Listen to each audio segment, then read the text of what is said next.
So one of my favorite things about these magazines is always looking at obviously the front cover. So we've got the front cover is definitely, and looks like the old school Tanabe Street S13 build. In the rear, obviously that's really cool. Who pays the most for marketing? Let's see who it was. It was Nitto.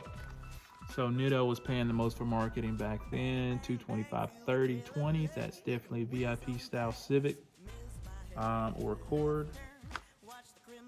Yeah. So let's get right into it. I'm gonna turn this way so you can kind of watch with me. But I mean, come on, man. S2K back then was in production, which is really cool. I'm not gonna go through every page, obviously, but I mean, here's some of the funky things like back then. Here's a Skunk 2 page that was literally advertised upside down. I mean, this is it's not torn or anything. It's literally advertised upside down. And they were like, fuck it, send it. You know, that was kind of the attitude back then of the import magazines.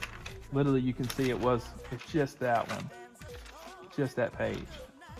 I mean, you know, now people want their money back for advertising that the page is printed upside down or whatever, but Koenig was marketing their crap. They're Goodwills, excuse me, they're Goodwills. But let's move forward here.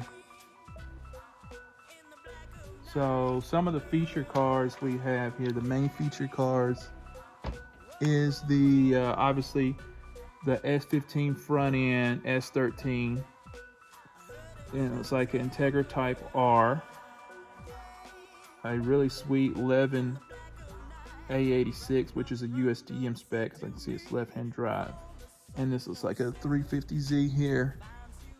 So let's just check those out real quick. We're not gonna make this video crazy long, but I just thought it was really cool. So, and of course they always have their models. So that's usually probably the front cover girl. And you know, in a different type of cute and a different type of sexiness than I think today.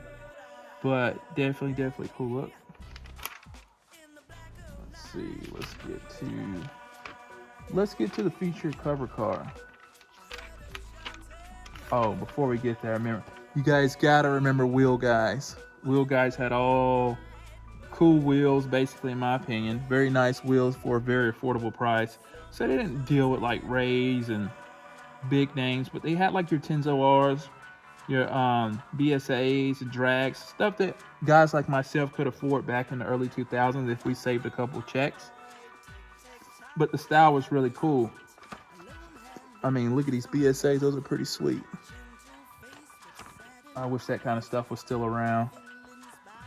Open 7 days a week, 9 a.m. to midnight. You could literally call these guys at 12 o'clock at night almost and order wheels. So, Tokyo Auto Salon, 2005. Gotta love that. What I'm gonna do is I'm gonna switch this way so that we can look at it together a little better. Just going into Tokyo Auto Salon 2005. Let's see what some of the highlights were. Let's see, we got a big cover spot. I remember this guy popping up all the time. I don't really know his name, Steph, but I remember him being there all the time. So it looks like Nobuturo Taniguchi there with the IS300 HKS car, which is one of the best liveries ever. Let's see what we got. Sorry about the light. It's lubricates everything. Let's go ahead and get to the feature car.